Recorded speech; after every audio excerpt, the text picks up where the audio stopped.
जय सत्यम सिद्धानव गुरु जी। जय सत्यम सिद्धानव आशीर्वाद। गुरु जी, आपके आशीर्वाद से 87वें आर्ट कंपटीशन जो था वो बहुत ही सफलतापूर्वक हुआ है और अब उसका हम रिज़ल्ट अनाउंसमेंट करने वाले हैं। जैसा कि हम सब गुरु भाइयों ने मिलकर रिज़ल्ट डिसाइड करा है और आपका अल्टीमेट डिसीजन तो था ही, तो आप इस बारे में कुछ कहना चाहें तो? देखो भक्तों, जो डिसीजन किया गया है वो सबका सामूहिक रूप से देख के पूरे इतने जो समय लगा है उसके अनुसार किया गया है। इसमें सभी की बारीकी देखी गई है। जो देवी है पूर्णिमा माता, उसकी जो 16 कलाएँ हैं उसके अनुरूप उसमें बहुत सौ का ईम नहीं लिखा हुआ, कहीं बहुत सारी गलतियाँ हैं इसमें। फर्स्ट सेकंड जो थर्ड तक हैं उनमें भी कुछ कमियां हैं, ऐसा नहीं है कि वो परफेक्ट है, ये ध्यान रखें। और जो उसके बाद की 7 नंबर तक उनमें भी है।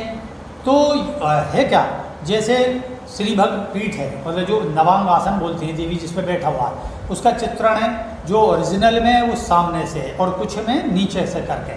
तो ये होता है क्योंकि आदमी अपनी अभिव्यक्ति को ओपन करता है कि भाई मैं जो है इस तरीके से बनाना चाहता हूँ। हमारा ये भी फ्री होकर बनाओ, लेकिन कईयों में कैसी चीज़ मिली है कि जैसे सेब है, तो सेब जो दिव्य सेब है उस पर प्रेम पूर्णिमा व्रत नहीं लिखा हुआ या प्रेम पूर्णिमा नहीं लिखा हुआ। 87वीं जो बुक्स है धर्म ग्रंथ है उस पर 87वीं धर्म ग्रंथ नहीं लिखा हुआ। कमल है वो नीचे को डाउन है, किसी में कमल यूँ है, किसी में ज्योति जो इस कदर है कि जैसे तेल बिखर रहा है, अगर वो देखा जाओगे तो उसके उसमें से तेल बिखर जाएगा। और कहीं पृथ्वी जैसे दिखाई गई है तो पृथ्वी का ऐसा लगा जैसे अंडाकार है, बिल्कुल इस तरीके से नहीं है। और जैसे सोम है, अमृत है, वो ऐसा लग रहा है जैसे ये गिर पड़ेगा घड़ा। तो घड़े पर डिजाइन अच्छी बनाई गई हैं और उसमें कारीगरी बड़ी अच्छी रखी गई है। चित्र का जो चेहरा है, मतलब देवी का जो चेहरा है, वो या तो लक्ष्मी माता से मिला दिया या किसी ऐसे नहीं है कि अपनी अभिव्यक्ति हो, स्माइल नहीं है उसमें, करुणा भाव नहीं है या दया भाव नहीं है या शांति का भाव नहीं है, ये सब अभाव रहे हैं। और जिसने इस तरीके का भाव का अपने से ओपन करा है, उसमें प्रकट करा है, अभिव्यक्त करा है, तो वो व्यक्ति ही इसमें आगे आया। हाथों की मुद्रा होती हैं, बच्चे हैं, लड़का लड़की, आधुनिक जो ड्रेस हैं, या कहीं उन्होंने देवी पे बहुत ज़्यादा ध्यान दिया। और जो बच्चे हैं दोनों अमोघ और जो हंसी है, तो उनके ऊपर ध्यान नहीं दिया। वो ऐसे लग रहे हैं या तो बहुत छोटे कर दिए हैं या ऐसे कर रहे हैं या कहीं पहले इधर खोपचे ऐसे में जैसे कहीं छिप गए। देवी का आकार ज़्यादा बड़ा है, बच्चे बहुत ही छोटे हैं, जबकि अनुपात में क्या होता है, अनुपात देखा जाता है चित्र का कि ये अनुपात होता है। तो उसमें फेस होता है, हाथ की होती हैं, बीच का जो मध्य होता है, पेट और ये सब, और जितना भी जो तमाम बैठने का आसन और जो नवांग आसन है वो, ये सब नीचे मध्य और जो है जो ऊपर और उसके ऊपर मुकुट के ऊपर जो उनका प्रकाश है और मंडल है, ये सब, और उसका बॉर्डर लाइन, तो ये सब देखा जाता है। ऐसा नहीं कि बीच में से लंबा हो गया, चारों में कुछ चौड़ा हो गया, इधर जो है छोटा हो गया और बीच में इस तरीके का सब, ये सब कुछ देखा गया है, समझे। या हाथ या तो ऊपर को कर दिए आकाश की ओर सारे, तो वो उस तरीके से, क्योंकि आप जब एक दूसरे के पीछे से निकालोगे कोई भी हाथ, तो उनका भी सेटिंग देखी जाती है कि वो मतलब जैसे 16 हैं तो 16 में हुए भाई 4 इधर और 4 नीचे की ओर, 4 ऊपर की ओर होते हैं, 4 नीचे की ओर होंगे, तो उसमें 2 इस तरीके से एक आशीर्वाद वाला। अब जैसे बहुत ज़्यादा धन बरस रहा है, क्योंकि चित्र ये जैसे बना हुआ प्रारंभ में, तो इसमें छोटी मोटियाँ तो होती हैं चीज़ें, क्योंकि ऐसा होता है कि भाई वो भी आर्टिस्ट के माध्यम से बनाया हुआ, लेकिन अभिव्यक्ति यहीं देखी जाती है कि आपके हाथ से जो धन गिर रहा है या आशीर्वाद हो रहा है उसमें सतिया है नहीं, सतिया नहीं दिखाया गया, या आशीर्वाद है तो उसमें से जैसे किरण फूटती है, प्रकाश फूटता है, तो वो बहुत कम है। तो ज़्यादातर कुछ ने फेस पे ध्यान दिया है, कुछ गहनों पे बहुत ध्यान दिया गया है, या जो वरमाला है वो बहुत छोटी सी कर दी, जप माला है वो जरा सी हो गई, कलम जो है वो कलम की तरह से नहीं लग रही है और पेंसिल सी लगी है। तो ऐसे ही लेखन का, या तराजू है वो ऐसी तिरछी सी हो रही है, तराजू जो है, ये सब जो है तराजू वगैरह बिल्कुल बैलेंस चीज आती हैं। सर्वधर्म जो चिन्ह है उसमें किसी ने अपने मनमर्जी, जो कि वो चिन्ह नहीं है। सर्वधर्म का मतलब होता है जो हमारे मूल हैं, मतलब भारतीय उसका है, भारतीय मतलब जो हिंदू धर्म है और मुस्लिम धर्म है, सिख धर्म है, जैन धर्म है और ईसाई धर्म है, ये सब जितने भी धर्म हैं, बौद्ध धर्म, इन सब के जो चिन्ह हैं मुख्य, ये सब उसमें प्रकट होने चाहिए। किसी ने उस पर ध्यान नहीं दिया। और जैसे जो हाथ से धन गिर रहा है उसमें बस वो यहीं तक ऐसा लगा कि भाई आगे कहाँ गायब हो गया, जैसे किसी ने घड़ा रख दिया, अच्छा लगा कि भाई घड़ा रख दिया। तो ये जो बहुत सारी कमियां हैं, समझे। किसी ने उसमें लाइटिंग तो बढ़ाई है, कलर जो है बहुत अच्छे भरे हैं, अट्रैक्शन लगा, लेकिन आसपास गायब कर दिया, या हाथी इस तरीके से कर दिए, साफ लग रहे हैं, लक्ष्मी माता में से निकाले गए। तो उसमें इस तरीके की जो चीज़ें हैं, बस वहाँ धन नहीं है, वहाँ वो बरस रहा है फल। तो ये सब देखा जाता, प्रकृति को आपने कितना जोड़ा, वृक्षों को जोड़ा, पशुओं की स्थिति क्या बनाई गई, लेकिन जो मूल चित्र है उस मूल चित्र के अनुसार बहुत ही कम है, ये ध्यान रखें। अब बहुत कम है, इसी को मद्देनजर रख के ये सब डिसीजन करने के बाद निर्णय लिया गया और उसमें जो भी फर्स्ट सेकंड थर्ड और जितना भी आगे रखा गया वो है। उसके बारे में अब हमारे जो भगत मंडली है, ये सक्सेस मंडली, ये बताओ। धन्यवाद गुरुजी। अभी मैं इस बात पर आपको एक और बात बताना चाहूँगा कि मैंने देखा है कि कई कॉम्पिटिटर्स ने पहले आए हुए आर्टवर्क्स में इसको देखकर अपने आर्टवर्क में वो चीज़ लगाई है। तो थोड़ा सा ये बेशक आपके लिए ठीक लगता है, लेकिन थोड़ा सा ये लगता है इसमें आपने अपनापन नहीं डाला है। तो ये एक मेन पॉइंट है जिसे हमने एक as a main point of point deduction में रखा गया है इसे। तो आप इस बात का ध्यान रखें कि अगर आपको कोई जजमेंट में हमारे में ये लगती है कि कमी है, तो हम आपको ये भी बता सकते हैं कि आप यहाँ पर कम थे।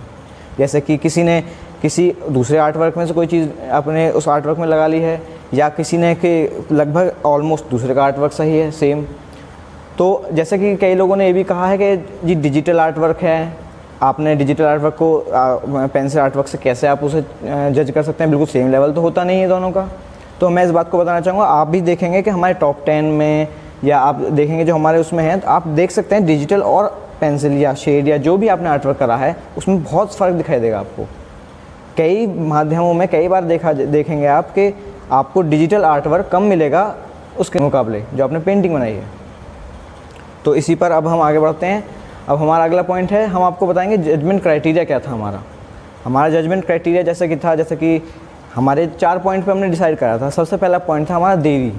आपने देवी किस प्रकार बनाई है, देवी में आपने मेन जो चीज़ें थी वो सेकंड पॉइंट में आती हैं कि आपने कोई चीज़ उसमें मिस तो नहीं करी। कुछ लोगों ने सर्वधर्म चिन्ह गलत बनाया है, या तराजू जो था उसको बिल्कुल बैलेंस नहीं करा है, या फिर ईंख या धरती या उसका बिल्कुल स्केल थोड़ा सा ऊपर नीचे रखा है। थर्ड पॉइंट में हम आते हैं डिटेल्स में। कुछ लोगों ने डिटेल में बहुत ध्यान दिया है तो वो और चीज़ों में भूल गए हैं, वो ओवरऑल देवी को बनाना भूल गए हैं। तो और एक मेन जो पॉइंट था हमारा पूरे उसका जजमेंट का मेन रहा है, वो रखा है हमने ओवरऑल। आपने ओवरऑल उसमें अपनापन कितना डाला है, आपने ओवरऑल उसमें अपने अभिव्यक्ति कितनी पेश की है, आपने उसमें ये कितना दिखाया कि मैंने बनाई है। तो कुछ लोगों ने क्या किया, लगभग जैसी हमारी देवी थी वैसे ही उसे एग्जैक्ट एज इट इज़ बना दिया है। कुछों ने बिल्कुल अलग बनाया है। तो बिल्कुल अलग भी नहीं है और बिल्कुल एज इट इज़ भी नहीं चलेगा। थोड़ा आपको बिल्कुल बीच में जिन्होंने बनाया है उनके आप आर्टवर्क देख सकते हैं, बहुत ही अच्छे आए हैं। मैं इसके बाद आपको एक और बात बताना चाहूँगा कि हमारे जो कंपटीशन था इसमें आप देख सकते हैं कई सारे पार्टिसिपेंट्स थे। तो इस बात का आप ध्यान रखिए कि हमने रिज़ल्ट का टाइम इसीलिए ही इतना ज़्यादा लिया है कि इसमें इतने सारे पार्टिसिपेंट थे, सबकी बारीकी चेक करनी पड़ती है। हमने दिन में कई बार कई घंटे बैठकर आर्टवर्क चेक किया है। यहाँ पे हमारे गुरु भाई बैठे हैं, इन्होंने सब ने मिलकर अपने निर्णय दिए हैं उस डिसीजंस में। तो आप ये जैसे कुछ लोगों का सवाल आया था कि इतना लंबा रिज़ल्ट का टाइम क्यों रखा है आपने, तो इसका जवाब आप खुद ही जान सकते हैं। जब इतने सारे आर्टवर्क आए तो हमें जजमेंट में भी टाइम लगता है। जय सत्यम सिद्धायन में, जैसा कि जिसने भी पार्टिसिपेट किया हो उसकी कोई भी रैंक हो, सबको आपको सर्टिफिकेट दिया जाएगा। तो आप हमने जो सर्टिफिकेट अपलोड किए हैं वो गूगल ड्राइव पर किए हैं, आप वहां से डाउनलोड कर सकते हैं। और आपके जो सर्टिफिकेट्स अवेलेबल होंगे वो 25 अगस्त से 31 अगस्त तक होंगे। उसके बाद आप उन्हें डाउनलोड नहीं कर सकते। जो सर्टिफिकेट की पूरी लिस्ट होगी उसके नीचे आपका नाम होगा, आप अपना नाम देखकर डाउनलोड कर सकते हैं। और हमने जीमेल पर इसलिए नहीं भेजे क्योंकि हमने ईमेल आईडी मांगी थी, तो बहुत लोगों ने रिप्लाई नहीं दिया था, अपनी ईमेल आईडी सेंड नहीं की थी, तो उससे दिक्कत हो रही थी, इसलिए हमने गूगल ड्राइव पर अपलोड कर दी हैं। और बायो में आपको लिंक मिलेगी, आप वहां से डाउनलोड कर सकते हैं। और डेट में एक और बार बता देता हूँ, 25 अगस्त से 31 अगस्त, इसके बाद आप नहीं डाउनलोड कर सकते हैं। और अगर किसी को परेशानी होती है, मान लीजिए वैसे मिस्टेक की कोई चांसेस नहीं है, अगर किसी के नेम में कोई मिस्टेक है तो वो डायरेक्ट मैसेज हमें इंस्टाग्राम पेज पर कर दे, हम उसका रिप्लाई देंगे और उसमें जो भी सुधार होगा उसे करके सर्टिफिकेट आपका दोबारा अपलोड हो जाएगा। और जो टॉप 10 विनर्स हैं, स्वामी जी का जो चैनल है यूट्यूब चैनल स्वामी सत्येंद्र जी, उसमें जो टॉप 10 विनर्स हैं जिनकी टॉप 10 रैंक है उनकी आर्ट के साथ वीडियो अपलोड होगी, इसलिए उनसे फ़ोटो भी मांगा था। और बाकी जो अलग हैं, जो टॉप 10 के बाद जिसने भी पार्टिसिपेट किया उसकी आर्ट भी अलग से यूट्यूब चैनल पर डाली जाएगी। यानी हमारी 2 वीडियो बनेंगी, एक टॉप 10 की और बाकी जिसने भी पार्टिसिपेट किया है टॉप 10 के अलावा उन सब की। और हमारा जो न्यूज़ चैनल है खबर 24 एक्सप्रेस न्यूज़ चैनल है, उसके थ्रू आपकी न्यूज़ भी आएगी टॉप 10 विनर्स की और इस कंपटीशन की। वो हमारे भी चैनल पर अपलोड होगी, आप दोनों चैनल्स पर जाकर उसे देख सकते हैं। सत्यम सिद्धायनम है। और मैं अब कुछ पार्टिसिपेंट्स के बारे में बताना चाहता हूँ जो हमारे इस आर्ट कंपटीशन में जिन्होंने हिस्सा लिया है। तो टोटल जो हमारे पार्टिसिपेंट्स रहे हैं वो है 177, जिसमें से जो एक्टिव पार्टिसिपेंट्स थे वो थे 165, जिनका आर्ट वर्क हम तक पहुँचा है, हमने रिसीव किया है। बट 12 ऐसे थे बचे हुए जिन्होंने अपना आर्ट वर्क नहीं भेजा, और वजह क्या रही वो तो वही जानते हैं, लेकिन हमारे पूछने के बावजूद उन्होंने ये रिप्लाई नहीं किया कि वो अपना आर्ट वर्क क्यों नहीं सबमिट कर पाए हैं। और साथ ही इसमें कुछ पार्टिसिपेंट्स हमें ऐसे भी मिले हैं जिन्होंने अपना आर्ट वर्क तो भेज दिया है बट उन्होंने रजिस्ट्रेशन नहीं किया, तो जिसकी वजह से उनके आर्ट वर्क को रिजेक्ट कर दिया गया है। तो ये सारी चीज़ें हमें ध्यान रखनी होती है जब हम किसी कंपटीशन में हिस्सा लेते हैं, तो उसके रूल्स और रेगुलेशन को फॉलो करते हुए ही हमें उसमें आगे बढ़ना चाहिए। तो अब हम अपने रिज़ल्ट की तरफ बढ़ते हैं। हमने टॉप 10 अपनी लिस्ट में लिखे हुए हैं, जो टॉप 10 पार्टिसिपेंट्स हैं। हम आपको एक एक करके बताएंगे कि 10th से लेके 1st तक कौन पार्टिसिपेंट था। तो आप हमारे संग बने रहिए। जो हमारे 10th नंबर पर हैं उनका नाम है इस्माइल बेग बाबू बेग मुल्ला। ये हैं 10th नंबर पर हमारे पार्टिसिपेंट। हमारे 9th नंबर पर हैं निशिता तारमाकर, और हमारे 8th नंबर पर हैं गौरव गुरुदास नायक। हमारे 7th नंबर पर हैं शाश्वत पति। तो हमारे 6th नंबर पर आते हैं यश सोनी। हमारे 5th नंबर पर आते हैं अमल कक्कट, और हमारे 4th नंबर पर आती हैं एवा मनराल। तो अभी मैं इस बेसिस पर, इससे पहले कि हम टॉप 3 पर जाएं, मैं आपको एक बार बताना चाहूँगा कि जो हमारे पार्टिसिपेंट्स हैं अमल कक्कट और यश सोनी और एवा मनराल, इनकी आर्ट वर्क्स शुरुआती में सबसे ऊपर थी, टॉप पर थी, लेकिन जैसा कि आप देख सकते हैं इनमें कुछ ना कुछ डिटेल्स मिसिंग थी। किसी ने इसमें अपनापन नहीं डाला था, तो किसी ने कई चीज़ें मिस कर दी थी। तो हमने उसी बेसिस पर जज किया है। आप खुद भी देख सकते हैं कि जो टॉप 3 आर्ट वर्क्स जो हम बताने वाले हैं, आप उनके आर्ट वर्क जाके देख सकते हैं। उनके आर्ट वर्क्स और आपके जो बाकी बचे हुए आर्ट वर्क्स हैं, आप उनमें कंपैरिजन करके देखिए कि कई चीज़ें मिसिंग थी तो कई चीज़ें अच्छी भी थी। तो हम आते हैं हमारी 3rd पोजीशन, हमारे यानी 2nd रनर अप, जिनका नाम है चिन्मय संजय राणे। तो मैं चिन्मय संजय राणे से बताना चाहूँगा कि आपका आर्ट वर्क बहुत अच्छा था। इन्होंने अपनेपन डाला है और इन्होंने एक ग्लो इन द डार्क देवी बनाई है। आप इनके आर्ट वर्क जाकर देख सकते हैं, बहुत अच्छा आर्ट वर्क था इनका। अब हम आते हैं अपने 2nd नंबर पर। हमारे 2nd नंबर पर हैं लक्ष्मी चंद्रमती पाटिल। तो जो हमारे 2nd नंबर पर है, मैं बताना चाहूँगा इनका आर्ट वर्क वाकई में काफ़ी अच्छा था। थोड़ी इनकी आर्ट वर्क में डलनेस थी, जिसे हमने देखने में था, तो डिटेल वाइज उनके पॉइंट्स वहाँ पर डिड्यूस हुए। तो अब हम आते हैं अपने विनर पर। हमारे विनर का नाम है ज्योति राम कुमार सागर। तो हम बताना चाहेंगे जो हमारे विनर हैं, आप उनका आर्ट वर्क जाकर देखिए, उसमें आपको क्लियरिटी दिखाई देगी, डिटेल्स पे ज़्यादा ध्यान दिया गया है। आप उनके, जैसे गुरुजी ने बताया कि जो बच्चे हैं उन पर आप जाकर देखिए तो बिल्कुल लगभग सेम साइज़ के हैं। थोड़ी बहुत तो कमियां होती हैं सब आर्ट वर्क में, जैसे कि इनके आर्ट वर्क में आप देखेंगे तराजू है वो थोड़ा सा ऊपर नीचे है, बैलेंस नहीं है, थोड़ी सी जो हाथ हैं उनमें थोड़ी सी प्रॉब्लम आपको दिखाई देगी, लेकिन ओवरऑल यही हमने सब गुरु भाइयों ने मिलकर डिसीजन लिया है। रखा गया है इसमें कि जो बच्चे हैं उनके भी चेहरे पे अभिव्यक्ति होनी चाहिए। बहुतों ने देवी पर ही अभिव्यक्ति जाहिर करी है कि उनमें मातृत्व भाव है या शांति का भाव है। वो जो बच्चे बिल्कुल एक तरीके से छेक दिए, देसी भाषा में कहेंगे, तो उन्हें बिल्कुल कुछ नहीं करा गया, बस वो बॉर्डर लाइन से उनके चेहरे मेरे बना दिए। अरे भाई, जब देवी है और उनकी दोनों संतति है, मतलब स्त्री और पुरुष का रूप सब रूप है वो तो आपने बनाया नहीं। वो तो ऐसी बैठी इधर उधर देख रहे हैं, कोई चीज़ है जैसे उनमें मासूमियत दिखानी चाहिए। बच्चा का दिखाना अनिवार्य था और अनिवार्य है, और उसी को भी मुख्य रखा गया, जो कि बहुत कम मिला इसमें। तो इसी के साथ हमारा रिज़ल्ट डिक्लेयर हो चुका है। हमारे टॉप 10 विनर्स हैं। हम आपको एक आने वाली पोस्ट में सब टॉप 10 विनर्स की वो बता देंगे, उनका नेम। इसी के साथ मैं आपको ये बताना चाहूँगा कि जो हमारे टॉप 10 विनर्स में से सबको एक्सीलेंस सर्टिफिकेट मिलेगा, टॉप 7 जो हैं। फिर उसके बाद जो 1, 1st, 2nd and 3rd winners हैं, उन सब के लिए विनर सर्टिफिकेट है और उनके साथ कैश प्राइस है। और जो भी हमारे विनर्स हैं वो जिस भी मोड से अपनी पेमेंट एक्सेप्ट करना चाहते हैं, चाहे फ़ोनपे हो, चाहे गूगल पे हो, चाहे पेटीएम हो, चाहे डायरेक्ट बैंक ट्रांसफ़र हो, तो आप क्या करें, इंस्टाग्राम जो अकाउंट है हमारा 87_art_, आप उस पर अपना जो भी मोड पे आप कंफर्टेबल हो वो आप सेंड कर दें। जो आपका रिवॉर्ड है, जो आपका प्राइस है, विनिंग प्राइस, वो आपको सेंड कर दिया जाएगा। और अगर आप पेटीएम के थ्रू अपनी प्राइस को चाहते हैं तो हो सकता है आपको 24 आवर्स लग जाएं, क्योंकि मर्चेंट अकाउंट है तो उसमें थोड़ा टाइम का डिले हो जाता है। लेकिन जैसे ही आपको आपका प्राइस दिया जाएगा, आपको स्क्रीनशॉट उसके साथ सेंड कर दिया जाएगा ताकि आप उसे कंफर्म कर सकें। तो आप सभी को बहुत बहुत शुभकामनाएं, जो भी हमारे जीते हैं और जो भी हमारे टॉप 10 विनर्स रहे हैं। तो जैसा कि आपको इन्फॉर्म भी कर दिया गया होगा कि आप जो टॉप 10 विनर्स हैं अपनी हमारे एक वीडियो बना के भेजें एज अ धन्यवाद करते हुए। अपने कॉम्पिटिशन में आपको एक अवसर दिया गया पार्टिसिपेट करने के लिए। तो हुआ क्या है कि उसमें टाइम भी दिया गया था, तो बहुत से आए नहीं है, उन्होंने अपनी फ़ोटोज़ नहीं भेजी, वीडियोज़ नहीं भेजी, तो उससे एक अच्छा मैसेज नहीं आता। अच्छा मैसेज इसलिए नहीं जाता, ऐसा लगता है कि जैसे हमारे कोई पार्टिसिपेंट हैं, हमने ही उनको ऐसे खड़ा कर दिया है। और जिसमें कि आप अगर पार्टिसिपेट करते हैं तो आपको एक खुल के आना चाहिए। मान लीजिए अगर आप अभी तो आप कॉम्पिटिशन में पार्टिसिपेट करते हैं, कल अगर आप किसी मंच पे आते हैं तो वहाँ भी तो अपने आप को आप शो करेंगे। तो आपको जो भी अपनी फ़ोटो है, वीडियो है, वो आपको ज़रूर भेजनी चाहिए। बहुत सौ ने इसलिए नहीं भेजी कि उनके घर में अलाउड नहीं है, वो मैरिड है। बहुत सौ ने इसलिए भी नहीं भेजी कि उनके रिलीजन में अलाउड नहीं है।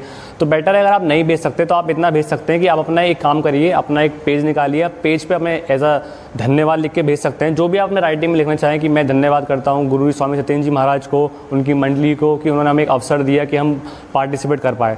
तो बेटर रहेगा कि अगर आप अपनी फ़ोटो या अपनी वीडियो नहीं भेज सकते तो आप अपने पेपर पे लिख के जो भी आप अपनी अभिव्यक्ति जाहिर करना चाहते हैं उसको आप पेपर पे लिख के हमको ज़रूर भेजें, जिससे हमारी जो वीडियोज़ हैं, क्योंकि जो वीडियो में आपको हाईलाइट कराया जाएगा, जो गुरुजी का यूट्यूब चैनल है उस पर भी आपको हाईलाइट कराया जाएगा कि ये हमारे पार्टिसिपेंट्स हैं, ये हमारे जो है विनर्स हैं, और आपको न्यूज़ में भी दिया जाएगा। तो एक अच्छा लगता है, एक अच्छा मैसेज आता है। तो इसी के साथ मैं आप सबको बताना चाहूँगा कि जो कंपटीशन में जिन लोगों ने पार्ट लिया है, आपका बहुत बहुत धन्यवाद हमारे कंपटीशन में बढ़ चढ़ा के पार्ट लेने के लिए। और इस बात का वो अवश्य ध्यान रखें कि जो हमने कंपटीशन में आपकी कमियां बताई हैं उन पर आप अवश्य ध्यान दें, ताकि आने वाले जैसे हमारे आगे कॉम्पिटिशन्स आएंगे और भी कॉम्पिटिशन्स में आप बढ़ चढ़ के पार्ट लें, लोगों में शेयर करें, सबको बताएं। तो आप उन कमियों पर अगर ध्यान देंगे तो हो सकता है आप अगली बार टॉप 10 या फिर हो सकता है आप विनर भी हो।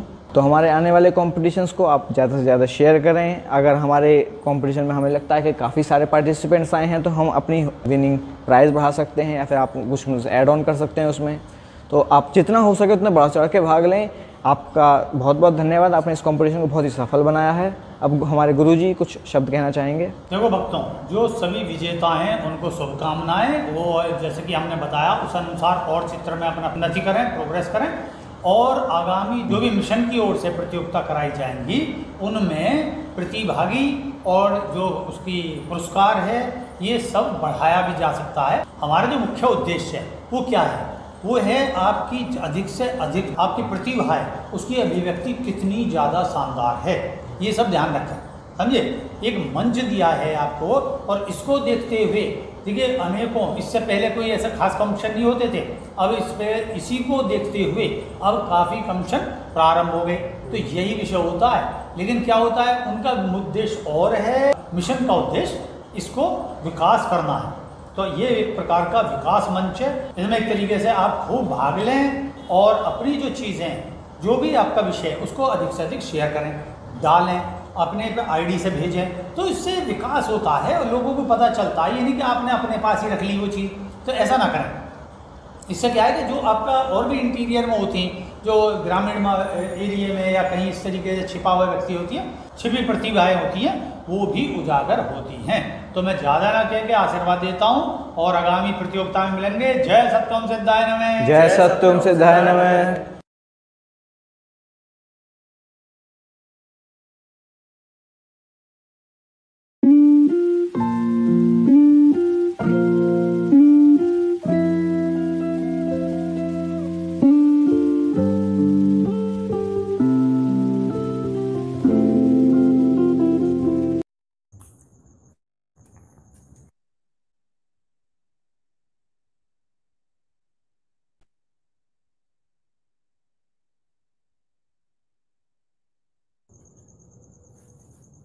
जय सत्यम सिद्धाय नमः। पफसी गण बैठक यानी पफसी योग और मुक्तक की ऑनलाइन क्लासेस में आप सभी का स्वागत है। आज हम आपको पफसी गण और बैठक की बारीकियां बताएंगे, आप क्या क्या गलती करते हैं।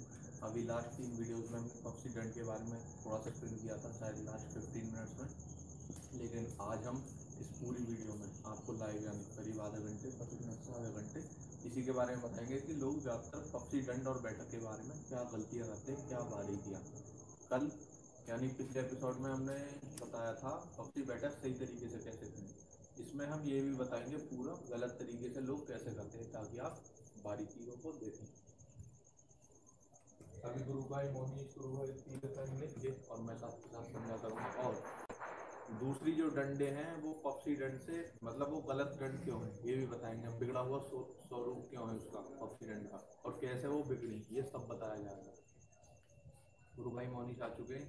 सबसे पहले हम डंड से शुरू करें, बैठक से? डंड से, चलो ठीक है।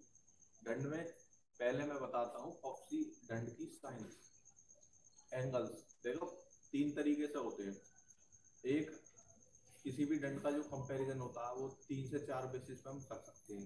पहला, क्या क्या मसल्स के एंगल्स बनते हैं, मतलब मसल डेवलपमेंट, किस तरीके कितने ज़्यादा वो मसल बना सकते। दूसरा, उससे मिलता क्या क्या, जैसे पावर, फोर्स, स्ट्रेंथ, स्टैमिना। तीसरा, उससे कितने रोग दूर होते हैं, स्वास्थ्य लाभ में वो कितना फायदेमंद है। चौथा, बल, वो उसी में कैटेगरी में आ जाता है जब पावर, फोर्स, स्ट्रेंथ, स्टैमिना। तो सबसे पहले मैं मसल्स के एंगल वाली बात कर रहा हूँ। बॉडी की जो मसल्स बनती हैं हर एंगल से, जो बॉडी बिल्डिंग में वर्क होता है एक तरीके से, मतलब कुछ डंड इस तरीके की भी होती हैं जो डंड लगती तो हैं लेकिन उनसे बॉडी थोड़ी कम बनती है। जितनी डंड करते हैं उस हिसाब से बॉडी की शेप नहीं आती। मतलब कि पता चली 1000-2000 डंड लगा रहे हैं, उससे शेप इतनी अच्छी आ रही है, जबकि दूसरी डंडों में बहुत अच्छी शेप आ जाएगी।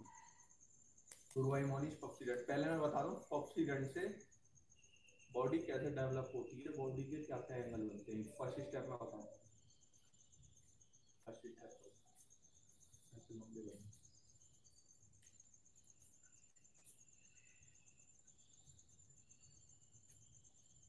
नीचे जाओगे, इसमें बनेगी आपकी चेस्ट और बैक की मसल्स। आपने देखा होगा जो सिंपल पुशअप भी करते हैं इंग्लिश, और वो तेजी से होती है तो इसलिए उसमें मसल्स टूटती हैं। इसमें ऐसा नहीं होता। बेंच प्रेस आपने देखा होगा, अगर आप बॉडी बिल्डर है आप जल्दी समझ गए हो। ये फोर्थ स्टेप में ऐसे समझाऊंगा। फर्स्ट स्टेप में क्या, आपकी चेस्ट आती है, बैक आती है। अब सेकंड वाला स्टेप, ठीक है। आपकी फुल बॉडी वर्कआउट बताऊंगा मैं किस तरीके से होता है। ये संपूर्ण व्यायाम है, पूरी बॉडी का एक एक चीज एक्सप्लेन करूंगा। पहले मैं बता रहा हूँ हमारे एंगल। अब आगे जाओ, देखिए जब आप आगे जाते हो ये आपकी तन जाती है पिंडलियां।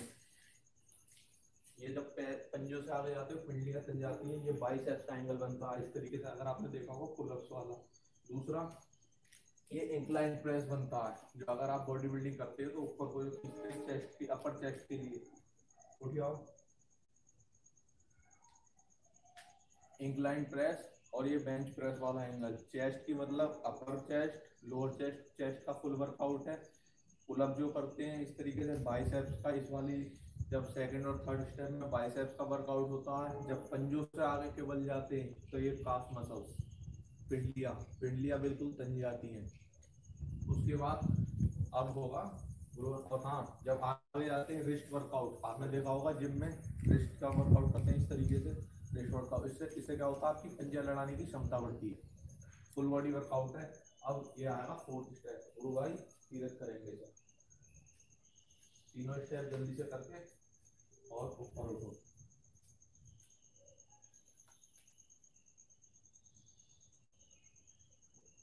ये इसमें देखिए ट्राइसेप्स बनती है और चेस्ट का पूरा एंगल आता है, चेस्ट और ट्राइसेप्स। और जब आगे आते हैं उसमें शोल्डर भी खींचते हैं। तो देखिए खड़े हो जाओ, एक साइड से चलते हैं हम, देखिए शोल्डर से शुरुआत करते हैं। सेकंड स्टेप में जब आगे को जाते हैं तो सबसे ज्यादा खिंचाव हमारे यहाँ पर शोल्डर को पड़ता है, तो डेल्टॉइड मसल्स, ट्रैप्स मसल्स बनती है। अब बात करते हैं चेस्ट की। चेस्ट तो इसमें सबसे ज्यादा बनती है क्योंकि ये बेंच प्रेस वाला फुल एंगल बनता है। नीचे जाते हो फिर आगे जाते हो तो इंक्लाइन प्रेस भी बनता है, आप वापस पीछे आते हो फिर ऊपर आते हो, ये पूरा हो जाता है, ठीक है। उसके बाद अब एब्स की बात करते हैं। तो इसमें ऑलरेडी हमने बताया 1 मिनट तक आप इसे कम से कम करोगे तो 1 मिनट की अगर आप प्लैंक करते हो, आपको पता होगा प्लैंक वर्कआउट, एब्स का वर्कआउट जो होता है, इसमें ऑटोमेटिकली आपकी जो एब्डोमिनल मसल्स होती हैं वो बनती हैं, क्योंकि आपका प्लैंक, आप हवा में रहते हो इतनी देर, आपका प्लैंक ऑटोमेटिकली होता है, ठीक है। अब चलिए बाइसेप्स और ट्राइसेप्स की बात करते हैं। जब आप सेकंड स्टेप में आगे जाते हो तो आपका बाइसेप्स आता है, इस तरीके से पुलअप होते हैं और वापस जब पीछे आते हो तो ये बाइसेप्स का एंगल आता है। जब फोर्थ स्टेप में आप ऊपर उठते हो तो आपकी पूरी ट्राई चेस्ट के साथ ट्राइसेप्स आती है। थाइस, जब आप पूरा शरीर को तान के रखते हो, इस तरीके से टाइट करते हो और सेकंड स्टेप में आगे आते हो तो आपकी थाइस होती है। और मैंने बता दिया क्योंकि आप पंजों के बल से आते हो तो इसमें आपके पैरों के पंजे तक मजबूत होते हैं। और जब आप पंजे आगे करते हैं सेकंड स्टेप में तो तन जाती है काफ मसल्स। किसी भी दंड में काफ मसल्स तो हो ही नहीं सकती हैं। पप्सी दंड में फुल बॉडी वर्कआउट है। Power, force, strength, stamina, energy अभी बाद में एक्सप्लेन करेंगे। अब बात करते हैं कि किन किन रोगों को दूर करती है। कुंभक लगाने के कारण जो भी शरीर में ऑक्सीजन की कमी से रोग होते हैं, कुछ भी हो सब गायब हो जाते हैं, ज्यादातर तो उसी से गायब हो जाते हैं। बाकी जो मेन है इसमें जब हम सेकंड स्टेप बहुत ज़्यादा मेन होता है। और हाँ, उस दंड का वो रह गया था रिस्ट और फोर आर्म्स, वो भी सेकंड स्टेप में बनती है जिससे आपकी पंजा लड़ाई की क्षमता बढ़ती है। सेकंड स्टेप में ये किसी भी दंड में नहीं होता जिसमें आगे की ओर जाए, कहीं भी नहीं देखा होगा आपने। अब रोगों की बात करते हैं। सेकंड स्टेप से स्लिप डिस्क, कमर दर्द, गर्दन के रोग, मतलब गर्दन और कमर के जितने भी रोग होते हैं वो सब जड़ से खत्म। अगर किसी को स्लिप डिस्क की परेशानी है, कमर में दर्द रहता है, गर्दन में दर्द रहता है, इस वाले हिस्से में दर्द रहता है, तो जिसे भी सर्वाइकल की जो परेशानी होती है, किसी को भी अगर ये परेशानी है आपके आस पड़ोस में किसी आपके फ्रेंड की मम्मी को है या किसी को भी है, तो उसे पप्सी दंड का सेकंड स्टेप जरूर करा देंगे, आगे जाने वाला और पीछे जाने वाला। शरीर ध्यान रहे, शरीर उनका कसा रहे और हल्का सा धीरे जाए, शुरू में लगेगा नहीं और बहुत ज्यादा तेजी से न जाए, तो आप देखोगे उन्हें बहुत जल्दी लाभ मिलेगा और जड़ से वो खत्म भी हो जाएगा। अब पहले दूसरी डंडों के बारे में बताते हैं कि वो बिगड़ा हुआ स्वरूप क्यों है और उनमें कुछ एंगल वगैरह कुछ नहीं मिलता। अभी दिखा दूँ गुरु भाई मोनी, पहले लगाओ इंग्लिश वाली सिंपल डंड, वो जो नीचे जाते हैं ऊपर आते हैं, ऊपर आ जाओ, एक और करो। इसमें देखिए चेस्ट और ट्राइसेप्स का बहुत अच्छा एंगल बनता है, लेकिन रिपीटेशन के कारण ये कुछ कारगर नहीं है। और जो इसमें बहुत मेन स्टेप है सेकंड, वो गायब है, जिसमें आपका बाइसेप्स का वर्कआउट होता है, रिस्ट का वर्कआउट होता है, फोर आर्म्स का वर्कआउट होता है, शोल्डर का वर्कआउट होता है, और जिससे ये सारे रोग दूर होते हैं। अब खड़े हो जाओ, समझ में आ गया। एक तो इसमें सेकंड और थर्ड स्टेप की कमी है, तेजी से करने के कारण मसल्स टूटते हैं। सेकंड और थर्ड स्टेप की कमी के कारण ये रोग, कुछ रोग या कुंभक न लगाने के बाद किसी भी रोग में सहायक नहीं है, मतलब कुछ खास फायदा नहीं देती है। बाकी इसका ना तो शोल्डर का एंगल बनता, थोड़े बहुत तो बनती है ऐसे, मतलब जो फुल एंगल की बात कर रहा हूँ मैं। काफ मसल्स कहीं भी नहीं है, शरीर को पूरा ना कसने के कारण शरीर की बारीक मसल्स बिल्कुल नहीं खुलती हैं, बस मोटे मोटे तौर पर ये आपकी चेस्ट ला देगा और ट्राइसेप्स ला देगा। और हाँ, जो इस तरीके से देसी दंड करते हैं ना, उससे तेज बॉडी ये दंड बना देगी, गारंटी है। उसमें तो कुछ एंगल नहीं बनता, वो केवल जो ये पहलवान लोग करते हैं, ये करते हैं अपनी फ्लेक्सिबिलिटी के लिए, शरीर में चुस्ती फुर्ती बनी रहे और जो थोड़े बहुत कमर दर्द वगैरह ये ठीक हो जाए। अब वो देसी वाली करो।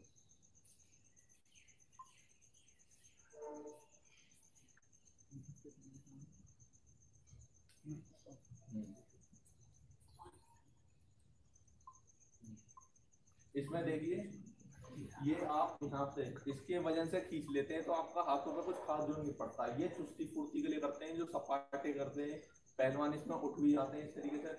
मॉर्निंग वैसे करो जैसे पहलवान लोग करते हैं, वो जो बैठक के साथ में बैठक के साथ नहीं, वो जो इस तरीके से आ जाते हैं बैठते हैं, हाँ इस तरीके से। गुरु भाई मॉर्निंग को आदत नहीं है, करते हैं, लेकिन इसमें कुछ खास एंगल नहीं बनता है। बॉडी है, थोड़ा बहुत करेंगे, जो अगर थोड़ा बहुत इसमें आएगा तो मैं बता देता हूँ, ये अपर जो एप्स होते हैं ना, तो ये आएंगे।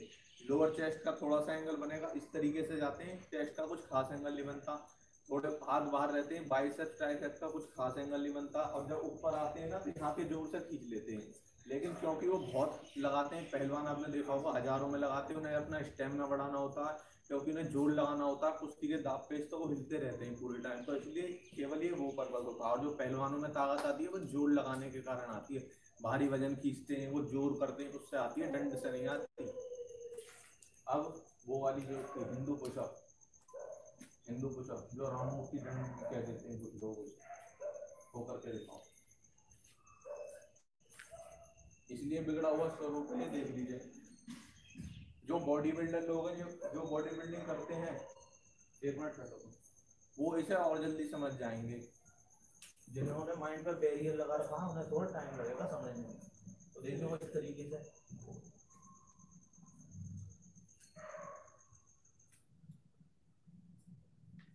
इसमें भी यही होता है, यहाँ के वजह से हम खींच लेते हैं और एंगल इसमें कुछ खास नहीं बनता। लगभग उसी दंड की तरह है, वो जो देसी दंड होती है पहलवान करते हैं सपाटे की तरह, हिंदू पुशअप बोलते हैं इन्हें कुछ लोग। अब देखिए इसमें पूरे एंगल्स की बात करूँ, काफ मसल्स नहीं बनती, थाइस नहीं बनती, और प्लैंक का एंगल भी नहीं बनता एब्डोमिनल मसल्स का, क्योंकि इसमें टेढ़े जाते हैं, कमर तिरछी रहती है। तो जब ऊपर उठते हैं पक्षी दंड में, जब फोर्थ स्टेप आता उसमें आपका सारा भार हाथों पे होता है, जिससे पावर बढ़ती है। इसमें क्या होता है, आप इससे पीछे की ओर खींच लेते हो, इस तरीके से ऐसे जाते हो, फिर पीछे इनसे खींच लेते हो, और रिपीटेशन होने के कारण इसमें मसल्स भी टूटती है। अब चेस्ट का इसमें कुछ खास एंगल नहीं बनता, क्योंकि पक्षी दंड में सीधा सीधा एंगल बनता, इसमें टेढ़ा जा रहा। बस आपकी लोअर चेस्ट हल्की सी आ जाएगी और अपर फिर 2 एब्स आ सकते हैं, बहुत ज्यादा करोगे तो। अब बाइसेप्स का भी इसमें कुछ खास एंगल नहीं बनता, हाथ बाहर की ओर रहते हैं, हल्के से कंधे आ जाएंगे क्योंकि इसमें कंधे का ज्यादा हुआ है। और उसमें भी अगर आपके कंधे कमजोर हैं, आप ज्यादा कमजोर हैं, तो ज्यादा करोगे तो उल्टा परेशानी हो जाएगी। अब कौन सी दंड रह गई, मेन यही थी, और कोई रह गई मिलिट्री दंड, कौन सी करना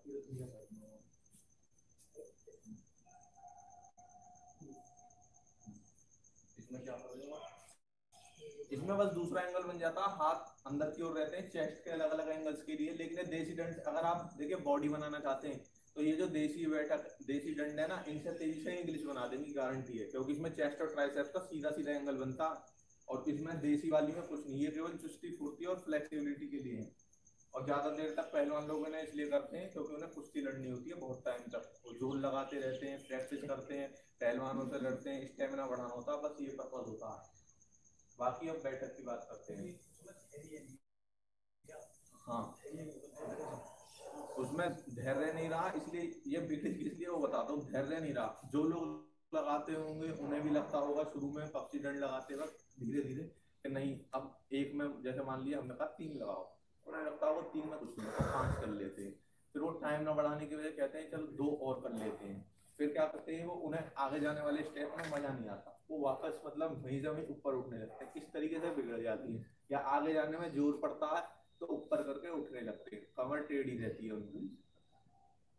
धैर्य खत्म हो चुका है व्यायाम करने में ही नहीं, आप किसी भी फील्ड में देख लो आजकल, फाइनेंशियली देख लीजिए, पढ़ाई में देख लीजिए, धैर्य तो इंसान का खत्म हो चुका, पेशेंस नाम की उसमें चीज अब रही नहीं है। इसमें फुल एंगल बनता है, गर्दन टाइट रहती है, पूरा शरीर खासकर जो टाइट रहता है, तो बारीक से बारीक मसल्स बीच में उभर कर आती हैं। मैं बता चुका हूँ, अगर किसी को कोई डाउट हो तो कमेंट कर देना, मेल कर देना, मैं वापस से समझा दूंगा। पक्षी दंड के अलावा किसी दंड में फुल बॉडी वर्कआउट नहीं है। अब बैठक की बात करते हैं, या गलत तरीका बताता हूँ मैं पहले। गलत तरीका सबसे बारीक वो चेस्ट वाला ही है। चेस्ट वाले में क्या है, कुछ लोग चेस्ट का पूरा एंगल नहीं बनाते हैं, ये देखिए नीचे जाते हैं इस तरीके से और हवा में उड़ जाते हैं। ये आपको चेस्ट का पूरा एंगल नीचे तक जाने के बाद बनाना है। और कुछ लोग इधर कंधे आगे ना ले जाएं, ये ऐसे ना करें, नॉर्मली अपने उठते में यूं ना उठे। यूं वही लोग उठते हैं जैसे मैंने बताया था देसी डंडों में होता है, जब आपके हाथों में मतलब आप ज्यादा थक गए हो डंड लगाते लगाते, वजन ज्यादा हो गया हो टाइम, और आप इनका सहारा लेना चाहें, कमर के बल से ऐसे उठना चाहें, मतलब तो उठ जाते हैं। या जब आप पे ताकत नहीं रहती तो आप उठते हैं इस तरीके से, आपको सहारा मिल जाता है, आप पूरा वजन नहीं उठाना पड़ता, ऊपर से उठ जाते हैं आप इस तरीके से। अगर आपको पावर चाहिए अच्छी तरह से, आप चाहते हो आपकी बाजुओं में बल आए, सीधा उठना पड़ेगा। लेकिन मान सकता हूँ जानबूझ के कोई नहीं करता, ये मैं जानता हूँ। जब मान लीजिए आपकी क्षमता खत्म हो गई है पक्षी दंड लगाते लगाते, तो आप सहारा ले लेते हो, कोई बात नहीं, थोड़ा टाइम कम करके तरीके से दंड करें। अब बैठक की बारी आती है, गलत तरीके से